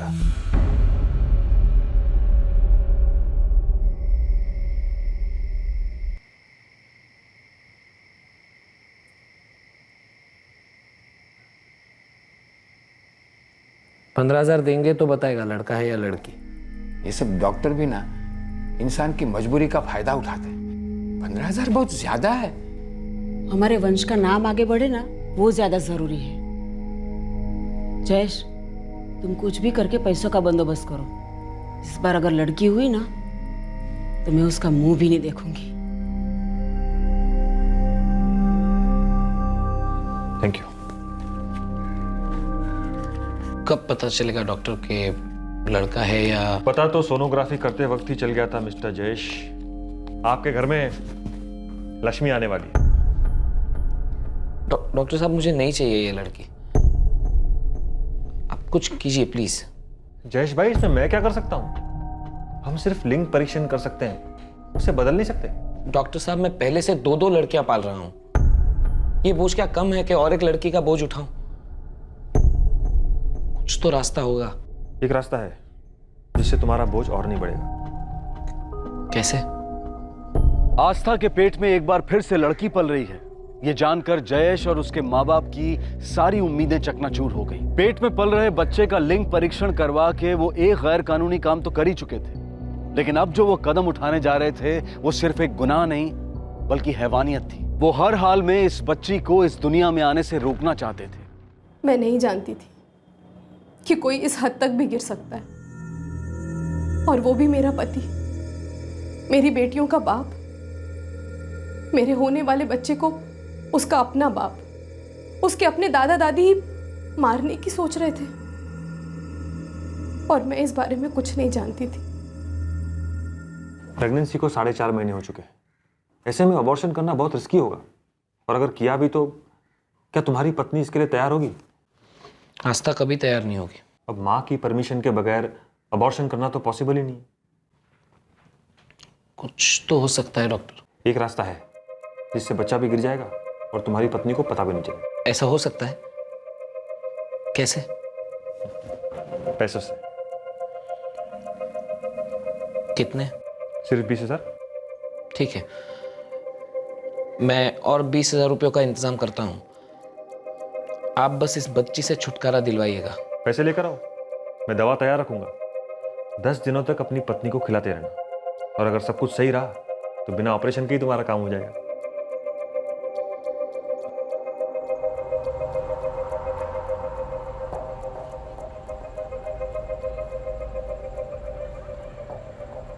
वाह, दवा है, कुछ भी करके आस्था को रोज खिलानी पड़ेगी। लेकिन उसे शक हो गया तो? तुम्हें ध्यान रखना होगा कि उसे शक ना हो। अपना बर्ताव थोड़ा बदलना पड़ेगा। हाँ, तू चिंता मत कर, मैं उसे दवाई खिला दूंगी। एक बार इस मुसीबत से छुटकारा मिल जाए ना तो मैं अम्बे माँ के दर्शन करने चली जाऊंगी। हे अम्बे माँ।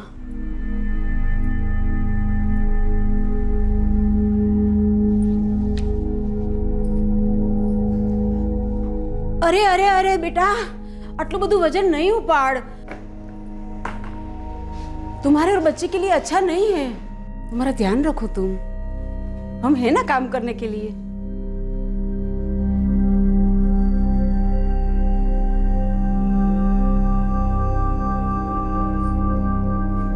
आस्था बेटा, ये दवाई खा ले।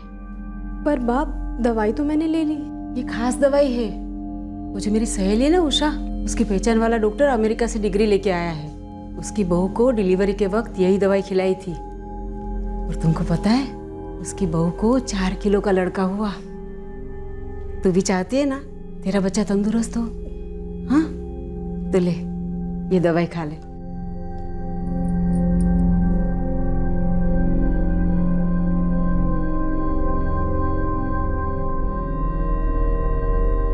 माँ, आप मुझसे नाराज तो नहीं है ना? अरे नहीं बेटा, तो गुस्से में कुछ भी बोल जाती हूँ। बाकी बच्चे तो भगवान की देन है, वो जो चाहेगा ना वही मिलेगा। तू बस ये दवाई खाती जा, मैं रोज तुझे याद से दवाई खिलाऊंगी। हाँ,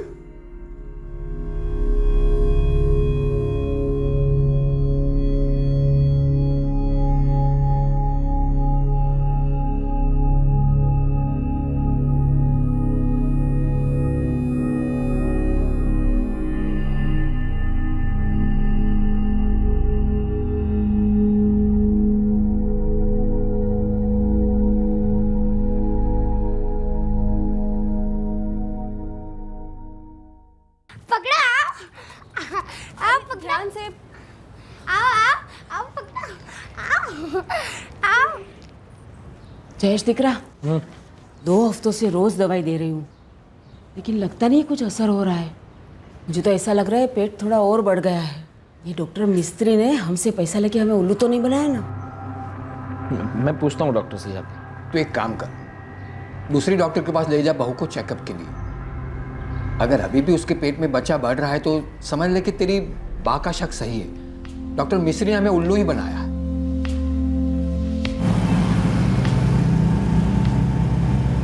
मुझे कुछ समझ में नहीं आ रहा है। मेरी 2 डिलीवरी हो चुकी है और इससे पहले तो कभी ज़रूरत नहीं पड़ी इतने डॉक्टर्स के पास जाने की। फिर इस बार हम इतने डॉक्टर्स के पास क्यों जा रहे हैं? मुझे भी शौक थोड़ी ना है बार बार चेकअप पे खर्चा करने का। जो कर रहा हूँ तुम्हारे और तुम्हारे बच्चे की भलाई के लिए कर रहा हूँ ना। हाँ, पर मैं बिल्कुल ठीक हूँ और मुझे महसूस हो रहा है कि मेरा बच्चा भी बिल्कुल ठीक है और मुझे तो दर्द भी नहीं हो रहा। तभी तो। क्या? एक बार जाता क्या है दिखाने में? हमेशा तो शिकायत करती रहती हो, मेरा कोई ध्यान नहीं रखता है, मेरा कोई ध्यान नहीं रखता है। अब जब रख रहा हूँ तब भी प्रॉब्लम है तुम्हें। हद है यार।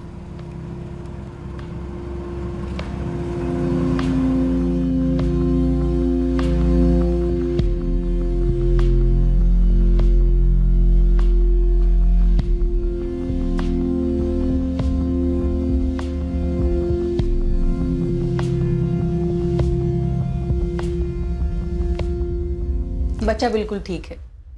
इट्स अ हेल्दी चाइल्ड, डरने की कोई ज़रूरत नहीं है।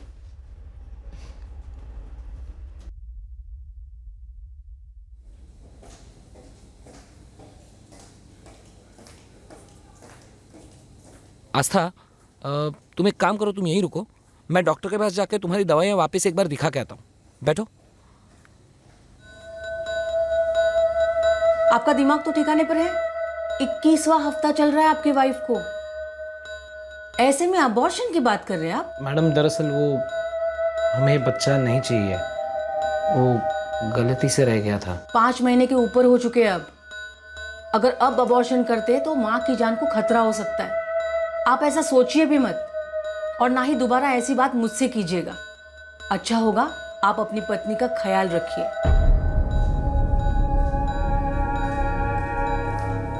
क्या हुआ? सब दवाइयाँ ठीक है ना?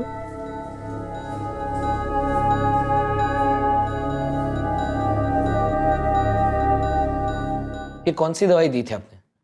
बच्ची तो बढ़ते ही जा रही है। क्या फायदा हुआ आपको इतने पैसे देने का? मेरा इरादा सिर्फ तुम्हारी मदद करने का था।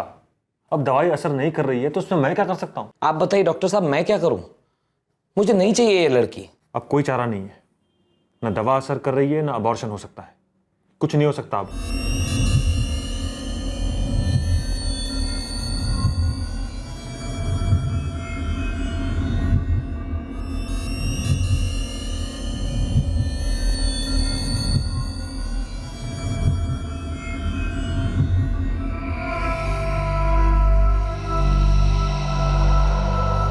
मम्मी, छोटा बाबू कब तक अंदर रहेगा? बाहर कब आएगा? अरे अभी तो वो 4 महीने बाद बाहर आएगा। मम्मी, छोटा बाबू भी मेरे साथ खेलेगा? हाँ, जैसे तू मेरे साथ खेलती है और जैसे तू मुझे परेशान करती है ना, देखना वो भी तुझे परेशान करेगा। नहीं, वो ऐसा नहीं करेगा, हम साथ में खेलेंगे। मम्मी, फिर तो मैं भी दीदी बन जाऊंगी ना, हेतल दीदी की तरह। तुम भी दीदी बन जाओगी, तुम किंजल दीदी और ये हेतल दीदी।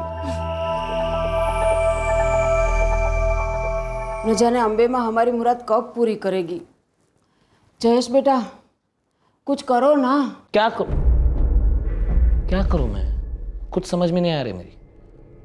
डॉक्टर ने कह दिया है अब कुछ नहीं हो सकता, क्या करूं?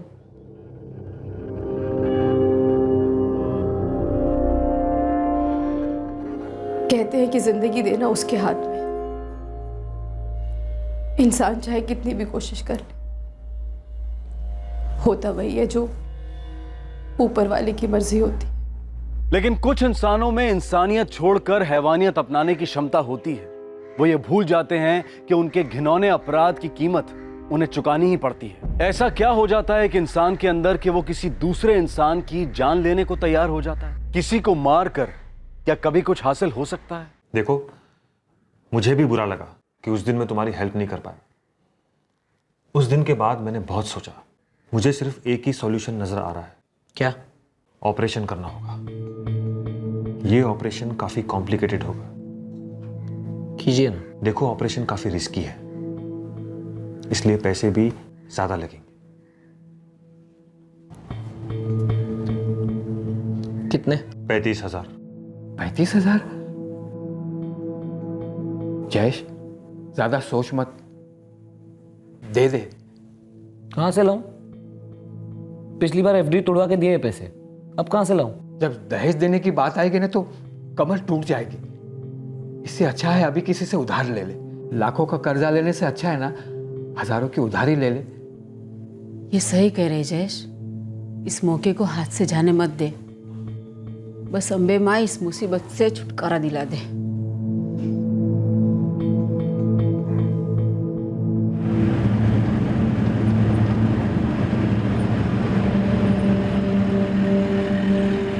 मुझे महसूस होने लगा था कि मेरे पति और सास ससुर के मन में कुछ चल रहा है, पर मुझे ये नहीं मालूम था कि वो ये जानते हैं कि मेरे कोख में एक लड़की पल रही है।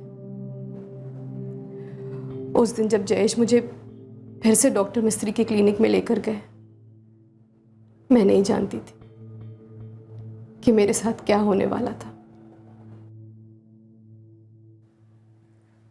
डॉक्टर, ये इंजेक्शन किस लिए? कुछ नहीं, विटामिन का इंजेक्शन है।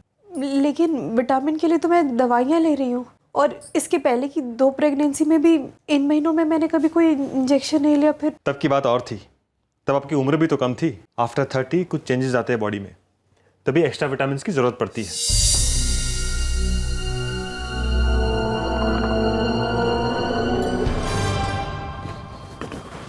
डॉक्टर, क्या हुआ? बच्चा तो अबॉर्ट हो गया, लेकिन एक गड़बड़ हो गई है। अब क्या हुआ? आस्था की ब्लीडिंग नहीं रुक रही है, खून काफी बह रहा है। तो कुछ कीजिए डॉक्टर, रोकिए उसकी ब्लीडिंग को। अब ये केस मेरे बस का रहा नहीं, उसे अभी के अभी दूसरे हॉस्पिटल में शिफ्ट करना होगा। आप कैसी बातें कर रहे हैं डॉक्टर? इस हालत में कहां लेके जाऊं मैं उसे? और दूसरे अस्पताल में, मतलब बच्चे की बात का भी तो पता चलेगा सबको। ऐसा कुछ नहीं होगा, तुम बस उसे किसी दूसरे हॉस्पिटल में ले जाओ, मैं एम्बुलेंस बुला कर लाता हूँ। वहां जाकर सिर्फ इतना ही कहना कि मिस कैरेज हुआ था और ऑपरेशन करने के लिए एडमिट किया था। डॉक्टर,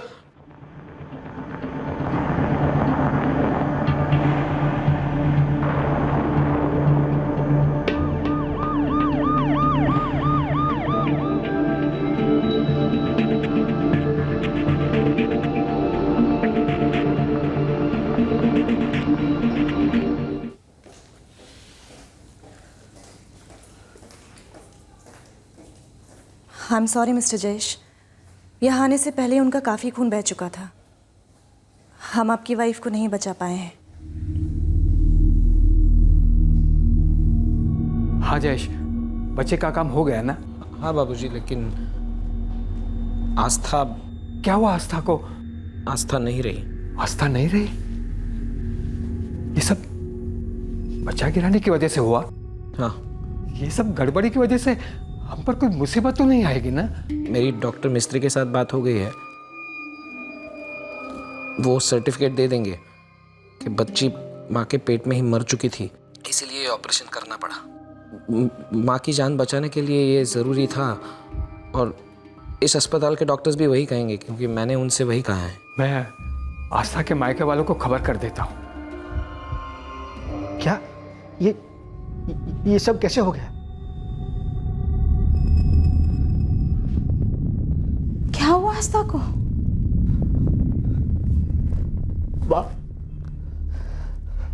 आस्था नहीं रही। वो कह रहे थे बच्चा पेट में ही मर गया, इसलिए ऑपरेशन करना पड़ा। और ऑपरेशन के दौरान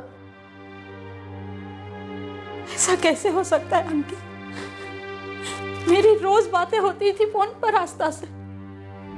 उसने तो कहा था वो बिल्कुल ठीक है, उसके सारे रिपोर्ट भी नॉर्मल थे। फिर ऐसा कोई ऑपरेशन करना था तो हमें फोन क्यों नहीं किया? हम भी पहुंच जाते हॉस्पिटल, लेकिन आस्था तो इस बात से परेशान थी कि उसके सारे रिपोर्ट नॉर्मल होने के बावजूद भी जयेश कुमार उसे बार बार अलग अलग डॉक्टर के पास लेके जाते थे चेकअप के लिए। कहीं ऐसा तो नहीं कि वो लोग नहीं आस्था को, वह आस्था का डर शायद सही साबित हुआ है। शायद उन्हें पता चल गया था कि उसे लड़की होने वाली है, इसीलिए वो लोग ने बच्चे के साथ आस्था को। औपचारिक प्रक्रिया पूरी करने के लिए हॉस्पिटल के अधिकारियों ने आस्था की मौत के बारे में लोकल पुलिस को सूचित कर दिया। पुलिस ने भी अपनी रूटीन कार्रवाई करते हुए संबंधित डॉक्टर्स के स्टेटमेंट्स लिए। ये रही आस्था की रिपोर्ट। उसे डॉक्टर मिस्त्री के क्लिनिक से इमरजेंसी में यहाँ लाया गया था। डॉक्टर मिस्त्री ने हमें इन्फॉर्म कर दिया था कि it was a case of miscarriage, तो उन्हें तुरंत ही ऑपरेशन करना पड़ा। बट ऑपरेशन के दौरान आस्था की ब्लीडिंग रुक ही नहीं रही थी। फिर उसे यहाँ लाया गया, बट बहुत देर हो चुकी थी, हम ज़्यादा कुछ कर नहीं पाए उसे बचाने के लिए। Thank you doctor. मम्मी को क्या हुआ पापा? मम्मी छोटा बाबू लेकर घर आने वाली थी ना। उसे मार डाला गया है और उसके पेट में पल रहे बच्चे को भी। देखो अंकित, हमारी डॉक्टर विनीता से बात हुई। उनका कहना है कि आस्था जी का मिसकैरेज हुआ था। बच्चा निकालते वक्त उन्हें एक्सेस ब्लीडिंग हुई, जिसके कारण उनकी डेथ हो गई। हॉस्पिटल से जो हमें रिपोर्ट्स मिली हैं वो भी यही कहती हैं। सर, पिछले 2 महीनों में कई रिपोर्ट्स निकलवाई गई थी अलग अलग डॉक्टर से, सभी नॉर्मल थी। पिछली दोनों डिलीवरीज में भी आस्था को कोई कॉम्प्लिकेशंस नहीं हुए थे। फिर भी इस बार उसे अलग अलग डॉक्टर के पास ले जाकर चेकअप करवाया जाता था, उसकी मर्जी के खिलाफ। ऐसा तुम्हारी बहन ने तुमसे कहा? जी सर, लेकिन गलती हमारी थी।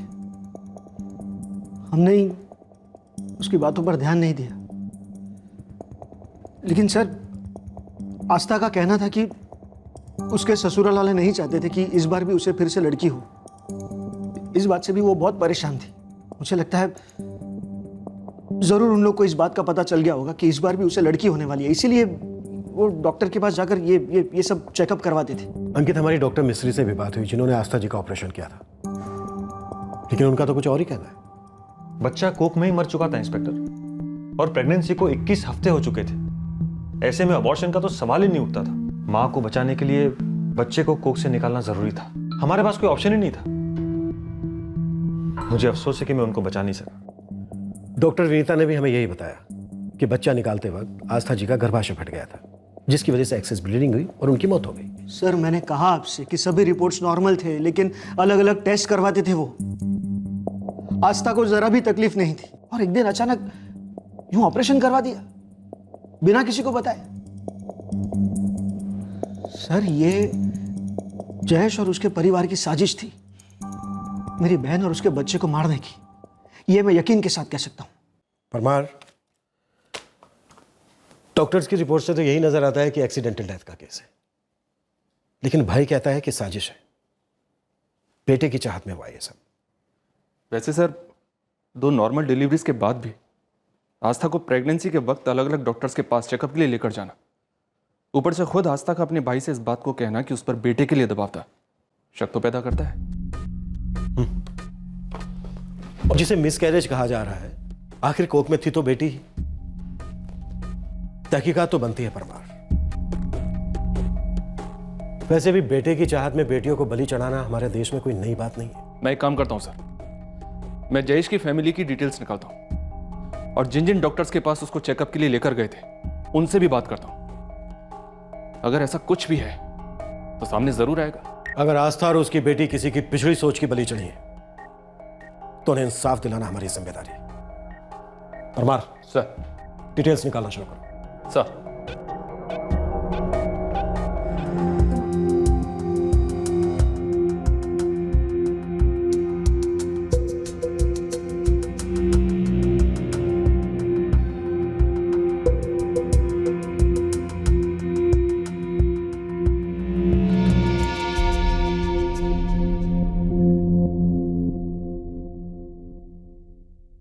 जी हाँ, जयेश आचार्य पिछले महीने ही अपनी पत्नी के साथ यहाँ आया था। बच्चा और माँ दोनों की कंडीशन बिल्कुल नॉर्मल थी, लेकिन ये सुन के उसे झटका लगा और उसने वापस आके मुझसे अकेले में अबॉर्शन के लिए भी पूछा। हमें बच्चा नहीं चाहिए, वो गलती से रह गया था। मैंने उसे साफ मना कर दिया और यहाँ से चले जाने के लिए कहा, लेकिन उसके बाद वो यहाँ नहीं आया। धीरज, मैं सच कह रहा हूँ, मुझ में जरा सा भी धीरज नहीं।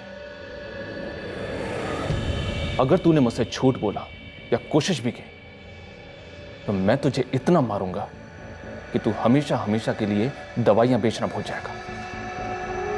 पुलिस की मार से जो दर्द पैदा होगा ना तेरे शरीर के अंदर, उस दर्द को तेरी दुकान की कोई भी दवाई, कोई भी पेन किलर मिटा नहीं पाएगा। नहीं साहब, मुझे मारना मत, मैं बताता हूँ आपको सब। जयेश भाई ये जानना चाहते थे कि उन्हें लड़की होने वाली है या लड़का, इसीलिए मैंने ही उन्हें डॉक्टर मिस्त्री के पास भेजा।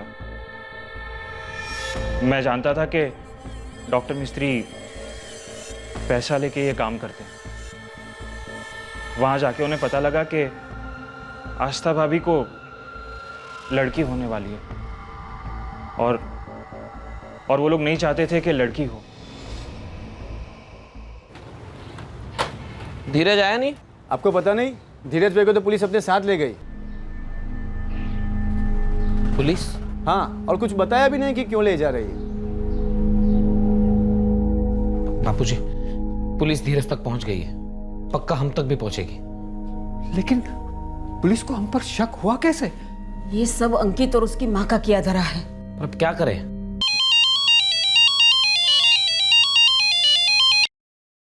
हेलो, हाँ हाँ,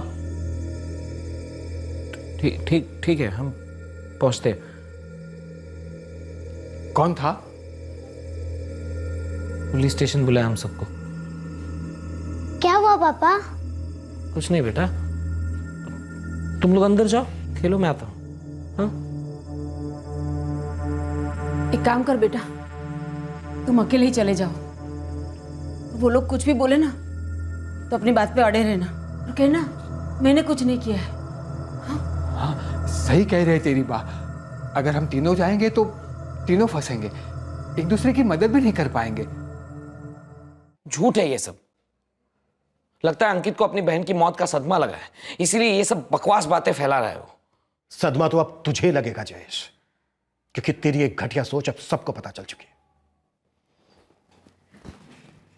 डॉक्टर पूजा, जिनसे तूने ये जानना चाहा कि आस्था की कोख में लड़का है या लड़की। डॉक्टर लता, जिससे तूने बच्ची को ऑपरेट करवाने की बात की। कुछ याद आया? मैं अपने तरीके से याद दिलवाऊं। जब तेरी इन दोनों जगह बात नहीं बनी तो तूने अपने दोस्त धीरज से मदद मांगी, जिसकी सोच भी तेरी ही तरह गिरी हुई है। तब उसने तुझे डॉक्टर मिस्त्री के बारे में बताया। तूने धीरज से पैसे उधार लिए अबॉर्शन करवाने के लिए। जिस दुकान पर तू काम करता है उस दुकान के मालिक से तूने एडवांस में सैलरी उठाई ऑपरेशन कराने के लिए। उन पैसों से तूने अपनी बीवी, अपनी बेटी को मरवाया, कत्ल करवाया उनका। मैं भी यही चाहता हूं जयेश कि तू इतनी आसानी से अपना जुर्म कबूल ना करे, क्योंकि तभी तो मुझे मौका मिलेगा तेरे जैसे जलील आदमी की चमड़ी उधेड़कर सच निकलवाने का। अंकल, पापा के जाने के कुछ देर बाद दादी दादा भी चले गए। मैंने पूछा पर उन्होंने बताया नहीं।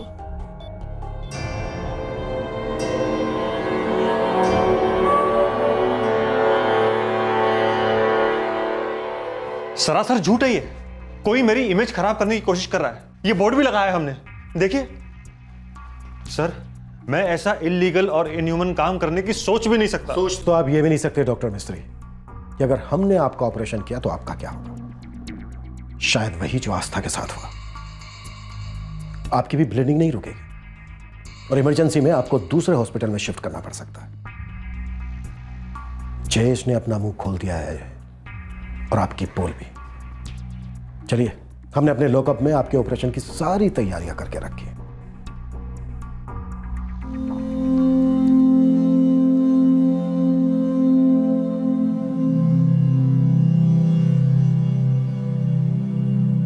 सॉरी इधर बेटा, तुम्हारी मम्मी की बात मुझे पहले ही सुन लेनी चाहिए थी। वहां अकेली हो गई थी, कोई नहीं था उसके साथ। लेकिन हमने कुछ नहीं किया उसके लिए।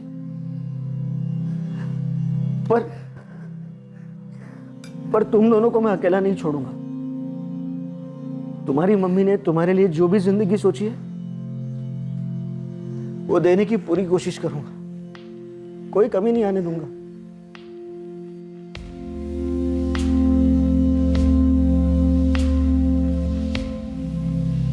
डॉक्टर मिस्त्री और जयेश दोनों इस वक्त पुलिस कस्टडी में हैं। जयेश के माता पिता अब भी फरार हैं।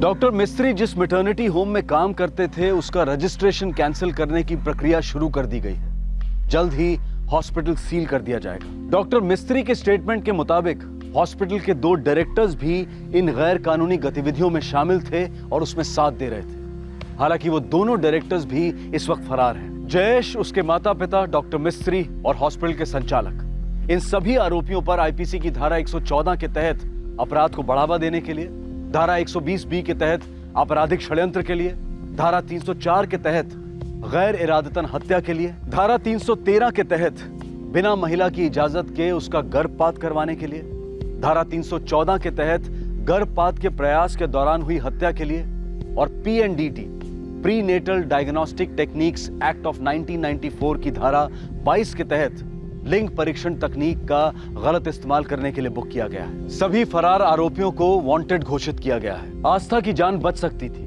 और उसकी कोख में पल रही बच्ची की भी, लेकिन जयेश और उसके माँ बाप की बेटे को पाने की अंधी लालसा और डॉक्टर मिस्त्री जैसे अनएथिकल प्रोफेशनल के लालच ने 2 मासूम जानों को मौत के घाट उतार दिया। ये संकुचित और घिनौनी मानसिकता हमारी सभ्यता और संस्कृति पर एक बहुत बड़ा सवालिया निशान लगाती है। जरूरत है कि इस हैवानियत को रोकने के लिए कड़े कदम उठाए जाएं। स्कूल हो या घर, दफ्तर हो या सार्वजनिक स्थल, देश के हर कोने तक सब लोगों तक ये बात पहुंचाई जाए कि कन्या भ्रूण हत्या एक अपराध है और इसे कतई बर्दाश्त नहीं किया जाएगा। लड़का हो या लड़की, दोनों एक समान है।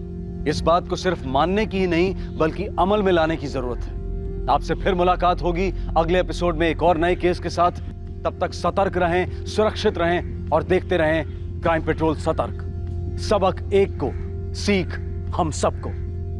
जय हिंद।